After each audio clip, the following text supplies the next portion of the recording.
नाशिकच्या राजकारणात मोठी घडामोड समोर येत आहे. स्पष्ट बहुमत असूनही भाजपकडून शिवसेना आणि राष्ट्रवादी काँग्रेसला सत्तेत सहभागी करून घेण्याच्या हालचाली सुरू झाल्याची माहिती आहे.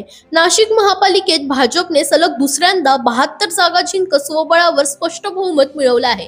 122 पैकी 72 जागा मिळाल्याने महापौर पदावर भाजपचा दावा निर्विवाद असतानाही आता महायुतीचा मार्ग स्वीकारला जात असल्याचे संकेत मिळत आहेत.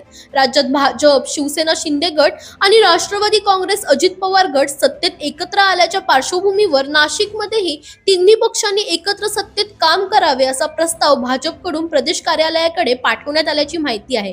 भाजप शहराध्यक्ष सुनील केदार यांनीही या हालचालींना दुजोरा दिला आहे. राज्यात आणि केंद्रात आम्ही तिन्ही पक्ष सत्तेत आहोत, त्यामुळे नाशिक महापालिकेतही महायुती म्हणून एकत्र काम करावे असे त्यांनी स्पष्ट केले आहे.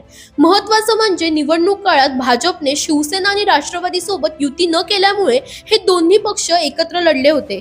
त्यानंतर भाजपने स्वबळावर निवडणूक लढवत सत्ता मिळवली. तरीही आता शिवसेनेच्या 26 आणि राष्ट्रवादीच्या 3 जागा असतानाही त्यांना सत्तेत सहभागी करण्याची भूमिका घेतली जात आहे.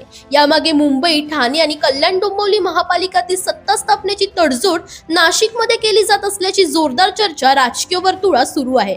नाशिकमध्ये शिवसेनेला सोबत घेऊन मुंबईच्या महापौर पदासाठी भाजपची ही राजकीय खेळी असल्याचं बोललं जातंय. दरम्यान तुम्हालाही अशाच पॉलिटिक्स रिलेटेड अपडेट्स हव्या असतील तर इंडिया लीडरला फॉलो करायला विसरू नका.